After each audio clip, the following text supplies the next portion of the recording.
ಶ್ರೀಕೃಷ್ಣ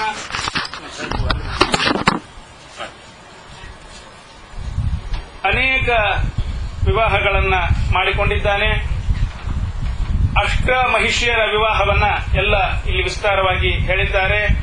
ಕಾಳಿಂದಿ ವಿವಾಹ, ಲಕ್ಷಣ, ಮಿತ್ರವಿಂದ, ನೀಲ ಅಂತ ಎಲ್ಲ ಅಷ್ಟಮಹಿಷಿಯರ ವಿವಾಹದ ಸಮಾರಂಭವನ್ನು ಹೇಳಿ ಅನಂತರ ಮುರನನ್ನ ಸಂಹಾರ ಮಾಡಿ ನರಕಾಸುರನಲ್ಲಿಗೆ ಬಂದು ಆ ನರಕಾಸುರನನ್ನ ಸಂಹರಿಸಿ 16,100 ಸ್ತ್ರೀಯರನ್ನ ಸೆರೆಮನೆಯಲ್ಲಿದ್ದವರನ್ನ ಬಿಡಿಸಿ ಅವರಿಗೆ ಅವರ ಮನೆಗೆ ಹೋಗ್ರಿ ಅಂತ ಸ್ವಾತಂತ್ರ್ಯ ಕೊಟ್ಟಾಗ್ಯೂ ಕೃಷ್ಣನನ್ನೇ ಪತಿಯನ್ನಾಗಿ ಅವರು ಇಚ್ಛಿಸಿ ಅವನನ್ನ ಪ್ರಾರ್ಥಿಸಿದ್ದಾರೆ. ಅವರ ಅಪೇಕ್ಷೆಯಂತೆ ಅವರನ್ನೆಲ್ಲ ಅವನು ಪಾಣಿಗ್ರಹಣ ಮಾಡಿದ್ದಾನೆ. ಅನಂತರದಲ್ಲಿ ಸಮಯ ಹೆಚ್ಚಿಲ್ಲ, ನಾನು 1 ಗಂಟೆ ಆಗಿದ್ದನ್ನು ಗಮನಿಸಿದ್ದೇನೆ. ಇನ್ನು 2 ವಿವಾಹದ ವೃತ್ತಾಂತಗಳನ್ನು ಹೇಳಿ ಮಂಗಳವನ್ನ ಹಾಡ್ತಾ ಇದ್ದೇನೆ. ಭೋಜಕಟಕ ಅಂತಕ್ಕಂಥ ಎಕ್ಸ್ಟೆನ್ಷನ್ ಏರಿಯಾದೊಳಗೆ ಮನಿ ಮಾಡಿಕೊಂಡು ಅವೇನ ಇದ್ದ ರುಕ್ಮಿ, ಅವಗೊಬ್ಬಕಿ ಮಗಳು ಶುಭಾಂಗಿ ಅಂತ ಹೆಸರು. ಅವಳಿಗೇನೆ ರುಕ್ಮವತಿ ಅಂತನೂ ಇನ್ನೊಂದು ಹೆಸರು. ಅವಳ ವಿವಾಹವನ್ನ ಘೋಷಿಸಿದ್ದಾನೆ ಸ್ವಯಂವರ. ಅದಿನ್ನೂ ಕೃಷ್ಣನ ಮೇಲಿನ ಸಿಟ್ಟು ಉಳಿದಿತ್ತು, ಇಷ್ಟು ವರ್ಷ ಆದರೂ ಸಹಿತ. ಅದಕ್ಕೆ ಕೃಷ್ಣಗ ವಿವಾಹದ ಆಹ್ವಾನ ಪತ್ರಿಕೆ ಕಳಿಸಲಿಲ್ಲ. ಏನ್ ಮಾಡಿದ, ತಂಗಿ ರುಕ್ಮಿಣಿ ಹೆಸರಲ್ಲೇ ಒಂದು ಪ್ರಿಂಟೆಡ್ ಕಾಗದ ಕಳಿಸಿದ. ಅವಾಗೇನು ಪ್ರಿಂಟ್ ಇರ್ತಿತ್ತೋ ಇಲ್ಲೋ, ಅಂತೂ ಏನೋ ಒಂದು ಕರೆದಿಲ್ಲ ಅನಿಸುವಂಥದ್ದು. ಆಮೇಲೆ ಅದನ್ನ ನೋಡಿದ ಕೂಡಲೇ ಹುಡುಗರೆಲ್ಲ ಹುರುಪಿಗೆ ಎದ್ಬಿಟ್ರು. ಪ್ರದ್ಯುಮ್ನ, ಸಾಂಬ, ಗದ ಎಲ್ಲಾರು ಅಂದ್ರು, ನಾವು ಹೊರಡ್ತೀವಿ. ಅಲ್ರೋ ನಿಮ್ಗೆ ಇನ್ವಿಟೇಷನ್ ಬಂದಿಲ್ರು, ಯಾರು ಕರೆದಾರ ನಿಮ್ಮನ್ನ? ಮಾಮನ ಮಗಳ ಮದುವೆಗೆ ಇನ್ವಿಟೇಷನ್ ಯಾಕಬೇಕು ಅಂದ್ರು. ನಾವು ಹೋಗ್ತೀವಪ್ಪ, ಎಲ್ಲರೂ ಕೂಡ ನಾವು ಹೋಗ್ತೀವಿ. ಆಮೇಲೆ ಕೃಷ್ಣ ಹೋಗಿ ಬರ್ರಿ ಅಂತ ಹೇಳ. ಇಲ್ಲಿ ನಾವೇನ್ ಕಲಿಬೇಕು ಅಂದ್ರೆ, ನಮ್ಮಲ್ಲಿ ಸಂಬಂಧದೊಳಗ ವೈಮನಸ್ಯ ಇದ್ರ ಅವನು ಮುಂದುವರಿಸಬಾರ್ದು. ಮಕ್ಕಳು ಅವ್ರ ಮಕ್ಕಳ ಸಂತಿ ಕೂಡ ಆಟ ಆಡ್ತಿರ್ತಾರ, ಅವಕ್ಕೆ ವಿಷ ಬಿತ್ತೀವಿ ನಾವು. ಅವರಪ್ಪಗ ನನಗ ಜಗಳ ಆಗಿತ್ತು, ಅದ ಅಪ್ಪನ ಮಗ ಇವನು ಹಂಗೆ ಇರ್ತಾನ. ಅವು ಕೂಸುಗಳು ಕೂಡಿ ಆಟ ಆಡ್ತಿರ್ತಾವ, ಅದ್ರ ಮನಸ್ಸಿನೊಳಗೆ ವಿಷ ಬಿತ್ತೀವಿ ನಾವು. ನೋಡ್ರಿ, ಇಲ್ಲೇ ಹಣಾಹಣಿ ಹೋರಾಟ ಆಗಿದೆ ರುಕ್ಮಿಗೆ ಕೃಷ್ಣಗ. ಆದ್ರೆ ಸಹಿತ ರುಕ್ಮಿ ಮಗಳ ವಿವಾಹಕ್ಕ ಇವ್ರ ಮಕ್ಕಳು ಹೋಗ್ತೀವಿ ಅಂದ್ರೆ ಹೋಗಿ ಬರ್ರಿ ಅಂತ ಹೇಳ. ಹೋಗು ಮುಂದೆ ಹೇಳಿದ್ನಂತ, ಬರೇ ಅಲ್ಲಿ ಅಡ್ಡಾಡ್ಬೇಡ್ರಿ, ಕೆಲಸ ಮಾಡ್ರಿ, ಮಾಮನ ಮನೆ ಹೊಟ್ಟಿರಿ, ಜವಾಬ್ದಾರಿ ತಗೊಂಡು ಕೆಲಸ ಮಾಡ್ರಿ ಅಂತ ಅವ್ರಿಗೆ ಉಪದೇಶ ಬೇರೆ ಮಾಡಿ ಕಳಿಸಿದ್ದಾನೆ. ಏನ್ ಕಾಳಜಿ ಮಾಡಬೇಡ, ನಾವು ಎಲ್ಲ ಕೆಲಸ ನೋಡ್ಕೋತೀವಿ ಅಂತ ಹೇಳಿದ್ವು ಅಂತ ಹುಡುಗರು ಹೊರಪಲೆ ಬಂದು ಅಲ್ಲಿ ಬಂದ್ರೆ ಒಬ್ಬೊಬ್ಬರು ಒಂದೊಂದು ಕೆಲಸ ವಹಿಸ್ಕೊಂಡು ಬಿಟ್ಟಿದ್ದಾರೆ ಅವರು. ಇವಾಗ ಪ್ರದ್ಯುಮ್ನ ಅನ್ನೋ ಹುಡುಗಗ ಅಡಿಕೆ ಚೀಟಿ, ಕೊಬ್ಬರಿ ಚೀಟಿ, ಸಕ್ಕರೆ ಚೀಟಿ ಕೊಡುವ ಕೆಲಸ, ಅಫ್ಸರ್ ಹಿಡ್ಕೊಂಡು ಎಲ್ಲರಿಗೂ ಹಾಕುವುದು, ಚೀಟಿ ಕೊಟ್ಕೋತಾ ಅಡ್ಡಾಡುವುದು. ಮದುವೆ ಒಳಗ ಸಂಭ್ರಮದೊಳಗೆ ಎಲ್ಲರೂ ಒಂದೊಂದು, ಎಲ್ಲ ರಾಜ ಮಹಾರಾಜರನ್ನ ಕರೆದಿದ್ದಾನೆ ಸ್ವಯಂವರಕ್ಕೆ. ಎಲ್ಲರೂ ಒಂದು ಕುತ್ಕೊಂಡಾರ. ಆಕಿ ಶುಭಾಂಗಿನಿ ಕೈಯೊಳಗ ಸ್ವಯಂವರದ ಹಾರವನ್ನು ಹಿಡಿದುಕೊಂಡು ಒಬ್ಬೊಬ್ಬರನ್ನ ರಾಜರು ನೋಡ್ಕೋತ ಬರ್ಲಿಕ್ಕತ್ತಿತ್ತಂತ. ಬರ್ಲಿಕ್ಕತ್ತಾಗ ಇದೊಂದು ಹುಡುಗ ಅಡ್ಡು ಬಂತಿದ್ದು, ಸಕ್ರಿ ಚೀಟಿ, ಕೊಬ್ಬರಿ ಚೀಟಿ ಕೊಡೋ ಹುಡುಗ. ಅವನಿಗೆ ತನ್ನ ಚೀಟಿ ಕೊಟ್ಬಿಟ್ಲಂತ. ಅವನಿಗೆ ಹಾರವನ್ನು ಹಾಕಿ ಅವನನ್ನ ಸ್ವಯಂ ವರಿಸಿದ್ದಾಳೆ. ಸುದ್ದಿ ಹೋತವನು ತಂದಿಗೆ. ಹುಡುಗಿ ಹಾರ ಹಾಕ್ಯಾಳ ಯಾರಿಗೋ.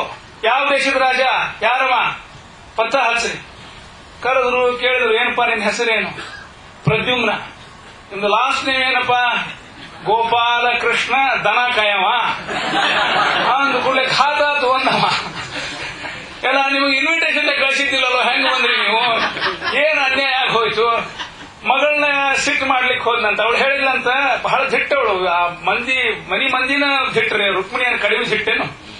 ಆದ್ದರಿಂದ ಅವಳು ಹೇಳಿದ್ಲಂತ, ಅಪ್ಪ ಈ ಎಲ್ಲಾ ರಾಜರನ್ನ ಕೂಡಿಸಿ ನೋಡು, ನಾ ಯಾರಿಗೆ ಮಾಲಿ ಹಾಕಿನಿ ಅವ್ರನ್ನೂ ನೋಡು, ಯಾರು ಶೂರರು, ಧೀರರು, ಸುಂದರರು, ಆಕರ್ಷಕ ವ್ಯಕ್ತಿತ್ವ ಉಳ್ಳವರು ನೀನೇ ಹೇಳ್ಬಿಡು ಅಂತ ಹೇಳಿದ್ಲ. ಪ್ರದ್ಯುಮ್ನ ತಂದು ಎಲ್ಲ ರಾಜರ ಸಾಲಿನೊಳಗೆ ಕೂಡಿಸಿದ್ರ ಏನು ಪ್ರದ್ಯುಮ್ನ ಮದನೋ ಮನ್ಮಥೋ ಮಾರಹ, ಸಾಕ್ಷಾತ್ ಮನ್ಮಥನೇ, ಮನ್ಮಥನ ಅವತಾರ ಪ್ರದ್ಯುಮ್ನ. ಆದ್ದರಿಂದ ಮಗಳು ಮೆಚ್ಚಿದ್ರೊಳಗೇನು ಆಶ್ಚರ್ಯ ಇಲ್ಲ ಅಂತ. ಇನ್ ಹಂಗಾರೆ ಮದುವೆ ಮಾಡಿಕೊಡ್ಬೇಕು, ಅವ್ವ ಅಪ್ಪನ ಕರೆಸ್ಬೇಕಲ್ಲ, ಅವ್ವ ಅಪ್ಪಗಿಂತ ಮದುವೆ ಹೆಂಗ್ ಮಾಡೋದು? ಆಮೇಲೆ ಹೆಂಗ್ ಬರೀತಾನಂತ ಪತ್ರ, ರುಕ್ಮಿಣಿ ಮಗನಾದ ಪ್ರದ್ಯುಮ್ನಿಗೆ ಇವಳನ್ನು ವಿವಾಹ ಮಾಡುವುದಾಗಿ ನಿಶ್ಚಯಿಸಿದ್ದೇವೆ, ಎಲ್ಲರೂ ಬರಬೇಕು. ಕೃಷ್ಣನ ಹೆಸರಲ್ಲಿ ಎಲ್ಲ ಕಾಳ. ಎಷ್ಟು ತಪಸ್ಸು ಮಾಡಿ ಹಡಿದೀವೋ ಈ ಮಗನ್ನ. ಗಂಡ ಹೆಂಡತಿ ಕೂಡ ಮಹಾದೇವರ ಕುರಿತು ತಪಸ್ಸು ಮಾಡಿವಿ ಲೋಕ ವಿಡಂಬನಾರ್ಥವಾಗಿ. ಆದ್ದರಿಂದ ಎಷ್ಟು ಕಷ್ಟ ಕಷ್ಟಪಟ್ಟಿವಿ ಹುಡುಗ ದೊಡ್ಡವ ಆಗೋ ತನಕ ನಾವು. ಹುಡುಗ ಹುಟ್ಟಿದ ಕೂಡಲೇ ಮಾಯ ಆಗಿ ಹೋತ್ರಿ. ಹುಡುಗ ಪ್ರದ್ಯುಮ್ನ ಹುಟ್ಟಿದ ಕೂಡಲೇ ನಾರದರು ಬಂದ್ರು ಶಂಬರಾಸುರನ ಹತ್ರ. ಬಂದು ಹೇಳಿದ್ರು, ನಾರದ, ಶಂಬರಾಸುರ ಏನ್ ಆರಾಮ್ ಕೂತಿದಿ, ನಿನ್ನ ಮೃತ್ಯು ಹುಟ್ಟ್ಯಾನಲ್ಲಿ. ಎಲ್ರಿ ನಾರದ್ರ, ಈಗ ನೋಡ್ಕೊಂಡ್ ಬಂದೀನಿ ದ್ವಾರಕಾದೊಳಗ ಕೃಷ್ಣ ಅಂತಃಪುರದೊಳಗ, ಆದ್ದರಿಂದ ಇನ್ನೂ ನಾಮಕರಣ ಆಗಿಲ್ಲ, ಅವಾಗೇ ನಿನ್ ಸುದ್ದಿ ತಿಳಿಸ್ಲಿಕ್ಕೆ ಬಂದಿ ನೋಡು. ಏನ್ ಉಪಕಾರ ಆತ್ರಿ ನಾರದ್ರ. ಶಂಬರಾಸುರ ಆಗಿಂದಾಗ ಹೊರಟ ಹೋದ. ಮಾಯಾವೇಷದಿಂದ ಹೋಗಿ ಅಲ್ಲಿ ಅಂತಃಪುರದೊಳಗ ಮಲಗಿರ್ತಕ್ಕಂಥ ಪ್ರದ್ಯುಮ್ನನ್ನ ಅನಾಮತ ಎತ್ತಿಬಿಟ್ಟ. ಎತ್ತಿ ವಾಯು ಮಾರ್ಗದಿಂದ ಬರ್ತಾ ಇದ್ದಾನ. ಕೂಸಿನ ಕೊಲ್ಲಬೇಕು ಅಂತ ಕೆಳಗೆ ನೋಡಿದ. ಎಂಥ ಚೆಲುವು ಕೂಸು, ಒಂದೊಂದು ಅಂಗಾಂಗನು ನೋಡಿದ್ರೆ ನೋಡ್ತಾನೆ ಇರಬೇಕು ಅನಿಸುವಂಥ ಸೌಂದರ್ಯ. ಅವಾಗ ಈ ಕೂಸಿನ ಕೈಯಾರೆ ಕೊಲ್ಲಾರನಪ್ಪ ನಾನು, ಹೆಂಗರೆ ಸತುಗಳು ಅಂತ ತಿಳ್ಕೊಂಡು ಸಮುದ್ರದ ಆಳಕ್ಕೆ ಒಗೆದು ಬಿಟ್ನಂತ. ಅಲ್ಲಿ ಒಂದು ಮೀನು ನುಂಗಿ ಬೆಸ್ತರು ಅದೃಷ್ಟವಶಾತ್ ಆ ಮೀನನ್ನು ತೆಗೆದುಕೊಂಡು ಹೋದ್ರು. ಮೀನಿನೊಳಗೆ ಈ ಕೂಸು ಸಿಕ್ತು. ಯಾರೋ ಹತ್ಸಾಮುದ್ರಿಕ ಹತ್ರ ಕರ್ಕೊಂಡು ಹೋಗಿ ತೋರಿಸಿದ್ರಂತ. ಎಲ್ಲ ರಾಜಚಿಹ್ನ. ಆಶ್ಚರ್ಯಪಟ್ಟರು. ಅದನ್ನ ತಗೊಂಡು ಹೋಗಿ ರಾಜಗೆ ಗಿಫ್ಟ್ ಅಂತ ಕೊಟ್ರಂತ. ಅದ್ಭುತ ಶಿಶು ಸಿಕ್ಕದ ನಮಗ, ಶಂಬರಾಸುರನೇ ರಾಜ. ಅವಂಗ ಹೋಗಿ ಕೊಟ್ರು. ಅವ್ನು ಗೊತ್ತಾಗಲಿಲ್ಲ ಅಂತ, ತಾನೇ ಒಗೆದ ಕೂಸು ಅಂತ ತಿಳ್ಕೊಂಡು ಮನೆಯೊಳಗೆ ಬೆಳೆಸ್ತಾ ದೊಡ್ಡವನ್ ಮಾಡಿದ. ಇಟ್ಲಾಗ ಏನಾಯ್ತು, ದೇವಲೋಕದೊಳಗ ಮಹಾದೇವರ 3ನೇ ಕಣ್ಣಿನಿಂದ ಕಾಮ ಸುಟ್ಟು ಭಸ್ಮ ಆಗಿದ್ದ. ಕಾಮ ಸುಟ್ಟು ಭಸ್ಮ ಆದ್ಮೇಲೆ ಅವನ ಹೆಂಡತಿ ರತಿ ಬಹಳ ಸಂಕಟಪಟ್ಟು ತಾನು ಅಗ್ನಿ ಪ್ರವೇಶ ಮಾಡಬೇಕು ಅಂತ ಹೊರಟು. ಆಕಾಶವಾಣಿ ಆಯ್ತು, ಇಲ್ಲ ನೀ ಅಗ್ನಿ ಪ್ರವೇಶ ಮಾಡಬೇಡ, ಭೂಲೋಕದೊಳಗ ನಿನ್ನ ಪತಿ ಪ್ರದ್ಯುಮ್ನ ಅನ್ನೋ ಹೆಸರಿನಿಂದ ಶಂಬರಾಸುರನ ಮನೆಗೆ ಬರ್ತಾ ಇದ್ದಾನ, ನೀನು ಅಲ್ಲಿ ಹೋಗಿ ನೀನು ಅವನ ಪ್ರತೀಕ್ಷೆ ಮಾಡು. ಅವಳು ಬಂದು ಶಂಬರಾಸುರನ ಹತ್ರ ಬಂದು ನೌಕರಿ ಕೇಳಿದ್ನಂತ. ನಮ್ಮಲ್ಲಿ ಯಾವ್ಯಾವ ನೌಕರಿ ಖಾಲಿ ಇಲ್ಲ, ಎಲ್ಲ ಪೊಸಿಷನ್ಸ್ ಫಿಲ್ಡ್ ಅವ ಅಂತ ಹೇಳಿದ್ನಂತ. ಅಡಿಗೆ ಬಹಳ ರುಚಿ ಮಾಡ್ತೀನಿ ನಾನು, ಉಂಡರೆ ನೋಡ್ ನೀನು, ಉತ್ಕೃಷ್ಟ ಅಡಿಗೆ ಮಾಡ್ತೀನಿ, ಒಂದ್ ದಿವಸ ಚಾನ್ಸ್ ಕೊಡು ಅಂತ ಕೇಳಿದಂತ. ಅವಳ ಅಡಿಗೆ ರುಚಿಗೆ ಅವನು ಬಲಿಯಾಗಿ ಆಯ್ತು ಹಂಗಾರೆ ಅಡಿಗೆ ಕೆಲಸಕ್ಕಿರು ಅಂತ ಹೇಳಿದ್ನಂತ.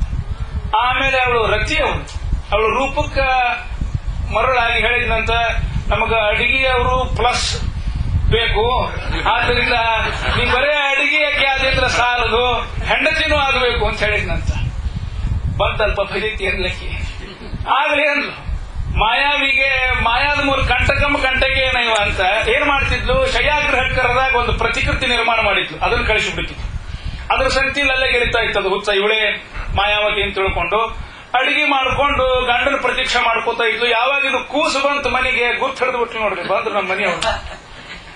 ಏನ್ ಮಾಡಿದ್ಲು, ಕೂಸಿನ ಲಾಲನ ಪಾಲನ ತಾನ ವಹಿಸ್ಕೊಂಡ್ಬಿಟ್ಲು. ಆಕ್ಬಿಡು ಒಂದ್ ಬಿಟ್ಟಿ ಆಳು ಸಿಕ್ತಿವಿ, ಇನ್ನೊಂದ್ ಕೆಲಸ ಎಕ್ಸ್ಟ್ರಾ ವರ್ಕ್ ಅಂತ ಒಪ್ಪಿಸ್ಬಿಟ್ಟ. ಆಕಿ ಆ ಕೂಸಿಗೆ ಶಂಬರಾಸುರನಿಗೆ ಗೊತ್ತಿರ್ತಕ್ಕಂಥ ಎಲ್ಲಾ ವಿದ್ಯೆ ಕಲಿಸಿಬಿಟ್ರು. 18-19 ವರ್ಷ ಆಯ್ತು, ಚಿಗುರು ಮೀಸಿ ಬಂತು. ಆಮೇಲೆ ಮೈ ಮೇಲೆ ಕೈಯಾಡಿಸಿ ರೋಮಾಂಚನ ಮಾಡ್ಕೊಳ್ಳಿಕ್ಕತ್ಲಂತ. ಯಾಕ ಹಿಂಗ್ಯಾಕೆ ಮಾಡ್ತಿದ್ದಿ? ಆಕಿ ಮಗ್ಗ ಶಿಕ್ಷಕಿಯಾಗಿದ್ಲು, ಗುರು ಆಗಿದ್ಲು, ಅಡಿಗೆಯಾಗಿ ಆಗಿದ್ಲು, ತಾಯಿಯಾಗಿದ್ಲು, ಹೆಂಡತಿ ಒಂದಾಗಿದ್ದಿಲ್ಲ ನೋಡ್ರಿ. ಖರೆ ಇದ್ದದ್ದು ಅದೇ ಇದ್ದಾಳಾಕಿ. ಆಮೇಲೆ ಹೇಳಿದ್ಲಂತ, ಇಲ್ಲ ಪೂರ್ವ ಜನ್ಮದೊಳಗ ಕಾಮನ 3ನೇ ಕಣ್ಣಿನಿಂದ ಸುಟ್ಟು ನೀವು ಭಸ್ಮಾದಾಗ ನಾನು ಹಿಂಗ ಅಗ್ನಿ ಪ್ರವೇಶ ಮಾಡ್ತೀನಿ ಅಂತ ಹೇಳಿದೆ. ಆ ಶರೀರವಾಣಿ ಆಯ್ತು, ನಾನು ಇಲ್ಲಿ ಬಂದಿದ್ದೇನೆ ಅಂತ ಅಂದ್ಕೂಡಲೇ ಪೂರ್ವ ಜನ್ಮದ ಸ್ಮರಣೆ ಬಂದು ಅವಳನ್ನ ಸ್ವೀಕಾರ ಮಾಡಿದ್ದಾನೆ. ಮಾಯಾವತಿ ಈ ಪ್ರದ್ಯುಮ್ನ ಇಬ್ಬರು ಸೇರಿಕೊಂಡು ಶಂಬರಾಸುರನನ್ನ ಸಂಹಾರ ಮಾಡಿದ್ದಾರೆ. ಎಲ್ಲ ಶಂಬರಾಸುರ ಗೊತ್ತಿರೋ ವಿದ್ಯೆ ಕಲಿಸಿಬಿಟ್ಟಿದ್ಲು ಅವಂಗ.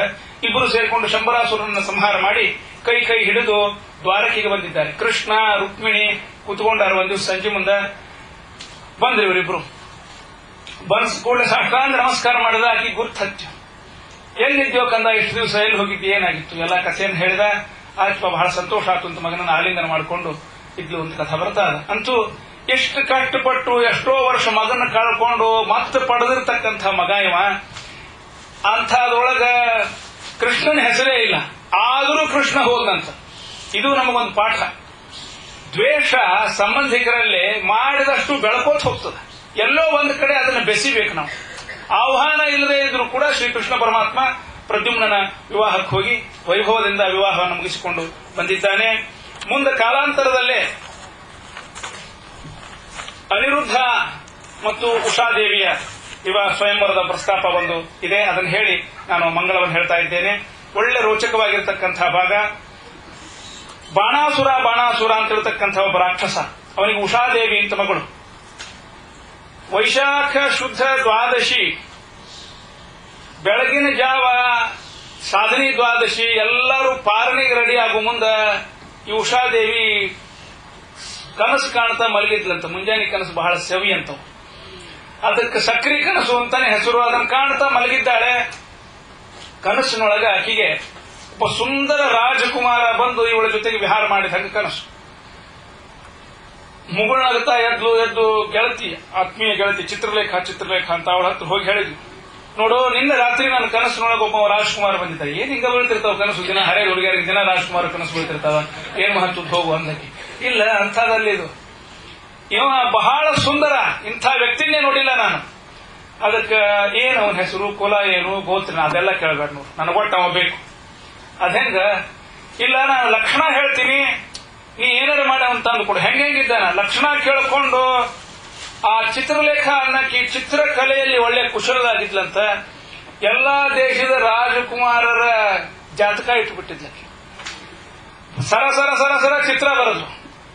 ಇದನ್ನ ನೋಡಿದ ಹೌದೇನೋ, ಇದ ಅಷ್ಟವಕ್ರದಾರ. ಇನ್ನೊಂದು ಬರಲ್ಲ ಅಂತ, ಇದೇನದು ಪ್ರಣವಸೆ ಪ್ರಬ್ರಹ್ಮ ಆಗ್ಯದ, ಮೂಗ ಮಾರಿಗಿಂತ ಹೊಡೆದದ, ಇದು ಬೇಡ ಅಂದ್ಲಂತ. ಇದೇನದು ದಾಂಡಿಗೆ ಹನಿ ಅದ, ಇದು ಬೇಡ ಅಂದ್ಲಂತ. ಇದು ವಿಲಕ್ಷಣ, ಇದು ಅವಲಕ್ಷಣ, ಎಲ್ಲಾನು ಏನೆಲ್ಲೋ ಹಿಂಗೆ ಅಂತೀಯಲ್ಲ. ಕಳೀಕೆ ಏನ್ ಮಾಡಿದ್ಲಂತ, ಶ್ರೀಕೃಷ್ಣ ಪರಮಾತ್ಮನ ಚಿತ್ರ ಬರೆದು ಕೊಟ್ಬಿಟ್ಲ. ಎಷ್ಟು ಹೋಲಿಕೆದನ ಇದಕ್ಕ. ಇನ್ನು ಸ್ವಲ್ಪ ಸಣ್ಣವಿದ್ದಾಗ. ಆಮೇಲೆ ಏನಪ್ಪಾ ಅಂದ್ರೆ ಪ್ರದ್ಯುಮ್ನ ಚಿತ್ರ ಬರಲಂತ. ಅಗ್ನಿ ಹೌದು ನೋಡ, ಆದ್ರೆ ಗಡ್ಡ ಮಿಷಿ ಇರಬಾರದು ಹುಡುಗ ಅಂದ ಕೂಡ್ಲೆ ಅನಿರುದ್ಧನ ಚಿತ್ರ ಬರದ್ಲಂತ. ಪ್ರದ್ಯುಮ್ನ ಮಗ ಫೋಟೋ ಕಸಗೊಂಡ ಬಿಡ್ಲಂತ. ಹೌದು ನೋಡಿ, ಇವರೇ ನೋಡು, ಏನಾರು ಮಾಡುವ ಈ ವ್ಯಕ್ತಿ ಸಂಖ್ಯೆ ನನಗೆ ವಿವಾಹ ಆಗಬೇಕು ಅಂದ ಕೂಡ್ಲೆ ಚಿತ್ರಲೇಖ ಹೇಳಿದ್ಲಂತ. ಆಗುದಿಲ್ವ ತಂಗಿ, ಇದು ಯಾಕಾಗುದಿಲ್ಲ? ಕೂಡಿಸಿ ನೋಡಿ. ಏನೋ ಕೂಡಿಸಿ ನೋಡಿಲ್ಲ, ನಿಂದಿರಿಸಿ ನೋಡಿಬಿಟ್ಟಿನಿ. ನೀವು ರಾಕ್ಷಸರು, ಅವರು ದೇವತೆಗಳು, ಆದ್ರಿಂದ ನಿಮ್ಗೆ ಅವರಿಗೆ ಎಣ್ಣಿ ಸೀಗಿಕಾಯಿ ಸಂಬಂಧ. ಶಂಬರಾಸುರ ಸುಮ್ಮನಿರುವುದಿಲ್ಲ, ಬಾಣಾಸುರ. ಆದ್ರಿಂದ ಇದು ಕೂಡಿ ಬರುದಿಲ್ಲ ಅಂತ ಹೇಳಿದ್ಲಂತ. ಅವಳು ಹೇಳಿದ್ಲಂತ, ಮದುವೆ ಆದ್ರೆ ಇವನ್ನ ಮದುವೆ ಆಗ್ಬೇಕು, ಏನಾದ್ರೂ ಮಾಡು, ನನ್ನ ಜೀವನ ಗೆಳತೀನಿ, ನನಗೆ ಇದೊಂದು ಉಪಕಾರ ಮಾಡು, ಇದು ಘಟಿಸು ಹಾಗೆ ಆಗಲಿ ಅಂತ ಹೇಳಿದ್ಲು. ಅವಳು ಚಿತ್ರಲೇಖ ವಾಯು ಮಾರ್ಗದಿಂದ ಹೊರಟಿದ್ದಾಳೆ ದ್ವಾರಕಾಪಟ್ಟಣಕ್ಕೆ. ಅಲ್ಲಿ ನಾರದರು ಭೇಟಿಯಾದ್ರು.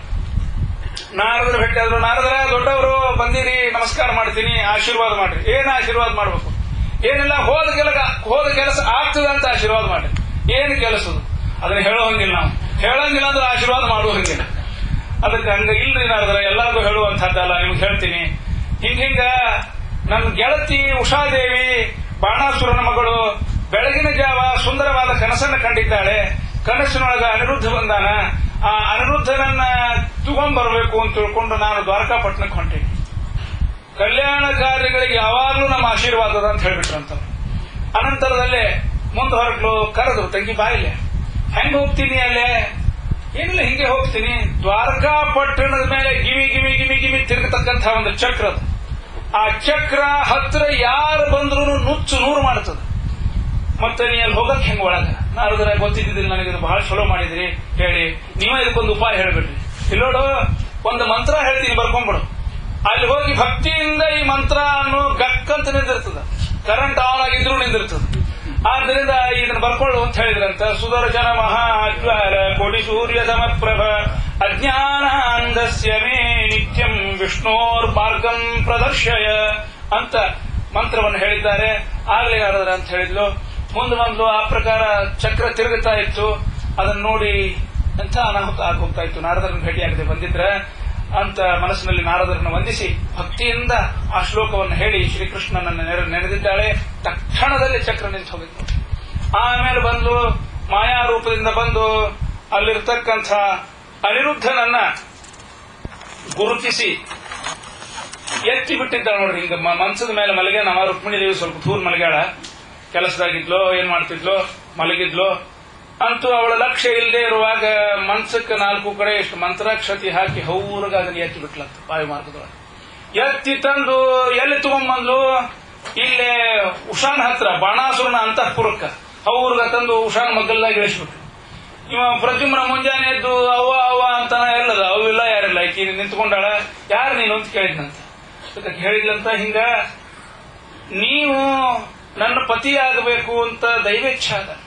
ಬಹಳ ಹಿಂದಕ್ಕ ಪಾರ್ವತಿ ಪರಮೇಶ್ವರರು ಸಂಚಾರ ಮಾಡ್ತಾ ಇರ್ತಕ್ಕಂಥ ಕಾಲದೊಳಗ ನಾನು ದೂರದಿಂದ ಅವ್ರನ್ನ ನೋಡಿ ಭಕ್ತಿಯಿಂದ ಪ್ರಾರ್ಥನೆ ಮಾಡಿ ಅವರಿಗೆ ನಮಸ್ಕಾರ ಮಾಡಿದೆ. ಪಾರ್ವತಿ ದೇವಿ ಹತ್ರ ಕರೆದು ಏನ್ ಅಪೇಕ್ಷಾವ ಅಂತ ಕೇಳಿದ್ಲು. ಏನಿಲ್ಲ, ನೀವಿಬ್ರು ಹೆಂಗ ಸಾಯಂಕಾಲದ ಹೊತ್ತು ಸ್ವಚ್ಛಂದವಾಗಿ ಸತಿಪತಿಗಳು ವಿಹಾರ ಮಾಡ್ತಾ ಇದ್ದೀರಿ, ಇಂಥ ಕಾಲ ನನಗೂ ಎಂದಾದ್ರೂ ಬಂದೀತ ಅಂತ ಯೋಚನೆ ಮಾಡ್ತಾ ಇದ್ದೀನಿ, ನಿಮ್ಮ ಅನುಗ್ರಹದಿಂದ ಒಳ್ಳೆ ಪತಿ ಸಿಗಲಿ ಅಂತ ಕೇಳಿದ್ಲಂತ. ಪಾರ್ವತಿ ದೇವಿ ವೈಶಾಖ ಶುದ್ಧ ದ್ವಾದಶಿ ದಿವಸ ಬೆಳಗಿನ ಜಾವ ನಿನ್ನ ಮನಸ್ಸಿನೊಳಗೆ ಒಬ್ಬ ಬರ್ತಾನ, ಅವನ ಜೊತೆಗೆ ನಿನ್ನ ವಿವಾಹ ಆಗ್ತದ ಅಂತ ಆಶೀರ್ವಾದ ಮಾಡಿದ್ದಾರೆ. ನನ್ನ ಗೆಳತಿ ಚಿತ್ರಲೇಖ ನನ್ನ ಕನಸಿನೊಳಗೆ ಬಂದಂತಹ ನಿಮ್ಮನ್ನ ಕರ್ಕೊಂಡ್ಬರ್ಲಿಕ್ಕೆ ಸಹಾಯ ಮಾಡಿದ್ದಾಳೆ. ನೀವು ನನ್ನನ್ನು ವಿವಾಹವಾಗಬೇಕು ಅಂತ ಕೇಳಿದ ಕೂಡಲೇ ಪ್ರದ್ಯುಮ್ನ ಹೇಳಿದಂತ, ಓಹೋ ಹಿಂಗೇನಂಗಾರ, ನಮ್ಮ ತಂದೆಗೆ ಪಾರ್ವತಿ ಪರಮೇಶ್ವರರ ಅನುಗ್ರಹದಿಂದ ನಾನು ಹುಟ್ಟಿದೆ ಅಂತ ಕೇಳಿದ್ದೆ ಚಿಕ್ಕವನಿದ್ದಾಗ. ಅದೇ ಪಾರ್ವತಿ ಪರಮೇಶ್ವರರ ಇಚ್ಛೆಯಿಂದ ಈ ವಿವಾಹವು ನಡೀತಾ ಇದೆ ಅಂತ ಅದಕ್ಕೆ ಒಪ್ಪಿಗೆಯನ್ನು ಸೂಚಿಸಿದ್ದಾನೆ. ಇವರಿಬ್ಬರು ವಿವಾಹ ಮಾಡಿಕೊಳ್ಬೇಕು ಅನ್ನೋ ಸುದ್ದಿ ಶಂಬರಾಸುರಗೆ ಮುಟ್ಟಿತು. ಶಂಬರಾಸುರ ಬಾಣಾಸುರ ನೋಡ್ರಿ ಹೆಂಗಾಗ್ತಾವ, ಇದು ಕೇಳಿಕತ್ತೀರಿ ಅಂತಾತು. ಬಾಣಾಸುರ ಅಲ್ಲಿಗೆ ಬಂದಿದ್ದಾನೆ, ಇವ್ರ ಮೇಲೆ ಯುದ್ಧಕ್ಕೆ ಬಂದಾನ. ಏಕೈಕ ಪ್ರದ್ಯುಮ್ನ ಅವ ಸೈನ್ಯ ಸಮೇತ ಪ್ರದ್ಯುಮ್ನನ್ನು ಹಿಡಿದು ಸೆರೆ ಒಳಗೆ ಹಾಕಿಬಿಟ್ಟ. ಅನಂತರದಲ್ಲೇ ಸುದ್ದಿ ಹೋತು, ಎಲ್ಲರೂ ಯಾದವರು ನಾವು ಹೋಗಿ ಬಾಣಾಸುರನ ಹೊಡೆದು ಬರ್ತೀವಿ ಅಂತ ಬಂದ್ರು. ಬಾಣಾಸುರ ಮಹಾಪರಾಕ್ರಮಿ, 1000 ತೋಳುಗಳ ಮಗ. ಎಲ್ಲ ಯಾದವರನ್ನ ಪ್ರದ್ಯುಮ್ನೂ ಇದ್ದ ಅದರೊಳಗ, ಎಲ್ಲಾರನ್ನೂ ಸದೆ ಪಡೆದು ಸೆರೆ ಒಳಗೆ ನೂಕಿಬಿಟ್ಟ. ಆಮೇಲೆ ಸ್ವತಃ ಶ್ರೀಕೃಷ್ಣ ಪರಮಾತ್ಮ ಬಂದು ಬಾಣಾಸುರನ ಜೊತೆಗೆ ಘೋರವಾದ ಯುದ್ಧ ಆಗಿದೆ. ಅವಾಗ 1000 ತೋಳು 2 ತೋಳು ಉಳಿಸಿ ಎಲ್ಲ ಕತ್ತರಿಸಿಬಿಟ್ನಂತ. ಆ ಬಾಣಾಸುರನ ತಾಯಿ ಕೋಟ್ರ ಅಂತ ಆಕೆಗೆ ಸಂಕಟಾಗ್ಲಿಕ್ಕೆ ಮಗ ಸಾಯ್ತಾನ ಅಂತ ತಿಳ್ಕೊಂಡು ಏನ್ ಮಾಡಬೇಕು ಉಪಾಯ ತೋರಿಸಲಿಲ್ಲ. ಕೃಷ್ಣನ ರಥದ ಮುಂದ ವಿವಸ್ತ್ರಳಾಗಿ ಬಂದ ನಿಂತು ಬಿಟ್ಲಂತ. ಕೃಷ್ಣ ತಲೆ ಕೆಳಗೆ ಹಾಕಿ ಹೋಗಿ ಬರೋಣ, ಮಗನ್ ಕರ್ಕೊಂಡು ಹೋಗು, ಜೀವದಾನ ಮಾಡಿದ್ದೇನೆ ಅಂತ ಹೇಳಿದ್ನಂತ. ಮಗನನ್ನ ಕರೆದುಕೊಂಡು ಬರ್ತಾ ಇರೋ ಕಾಲದೊಳಗ ಬಾಣಾಸುರ ಮಹಾದೇವರ ಭಕ್ತ, ಮಹಾದೇವರಲ್ಲಿ ಪ್ರತ್ಯಕ್ಷನಾಗಿ ಆ ಬಾಣಾಸುರನಿಗೆ ಕ್ಷಿಮಾರಿ ಹೇಳಿ ಅವನನ್ನ ಕೃಷ್ಣನಲ್ಲಿಗೆ ಕಳುಹಿಸಿ ಕ್ಷಮಾಯಾಚನೆ ಮಾಡುವಂತೆ ಮಾಡಿದ್ದಾನೆ. ವೈಭವದಿಂದ ಅನಿರುದ್ಧ ಉಷಾ ಇವರಿಬ್ಬರ ವಿವಾಹ ನಡೆದಿದೆ. ಭಗವಂತನ ವಂಶದ ಕಲ್ಯಾಣದ ಕಥೆಗಳನ್ನ ಕೇಳೋಣದರಿಂದ ನಮ್ಮ ಮನೆಯಲ್ಲೂ ಕೂಡ ಕಲ್ಯಾಣ ಪರಂಪರೆ ಉಂಟಾಗ್ತಾ ಇದೆ ಅಂತ ಭಾಗವತ ಶಾಸ್ತ್ರಕಾರರು ಹೇಳಿದ್ದಾರೆ. ಈ ವಿವಾಹದ ಕಲ್ಯಾಣದ ಸಮಾಚಾರದೊಂದಿಗೆ ಈ ಸಪ್ತಾಹವನ್ನ ಇಲ್ಲಿಗೆ ನಿಲ್ಲಿಸ್ತಾ ಇದ್ದೇನೆ.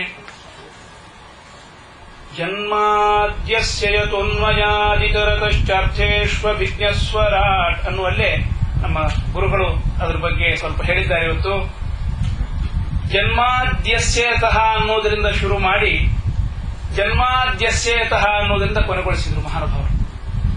ಜನ್ಮಾದ್ಯಸ್ಯತಃ ಅಂದ್ರೆ ಏನರ್ಥ?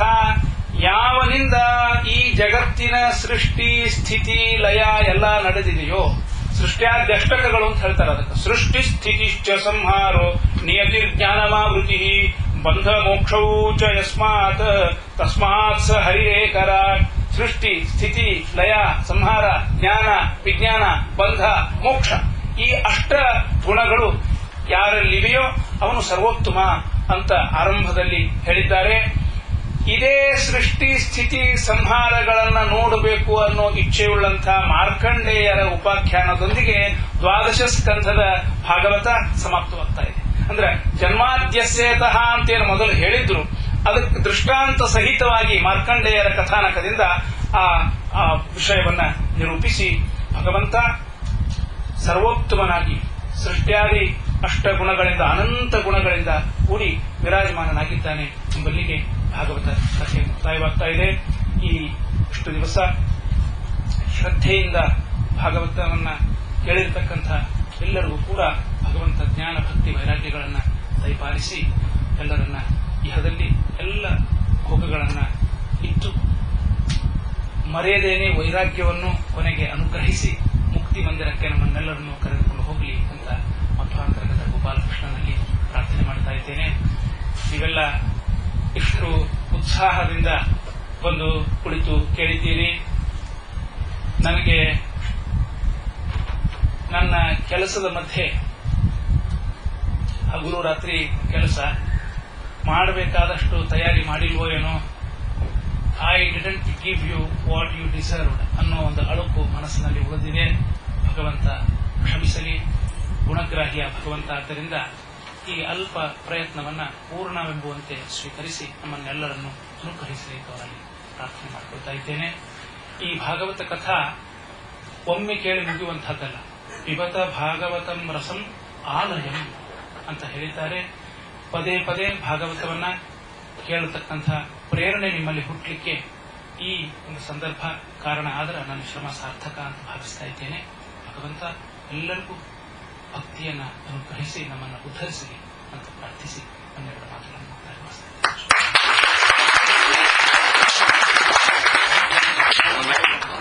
ಅಲ್ಲ ಫಸ್ಟ್ ಆರ್ತಿ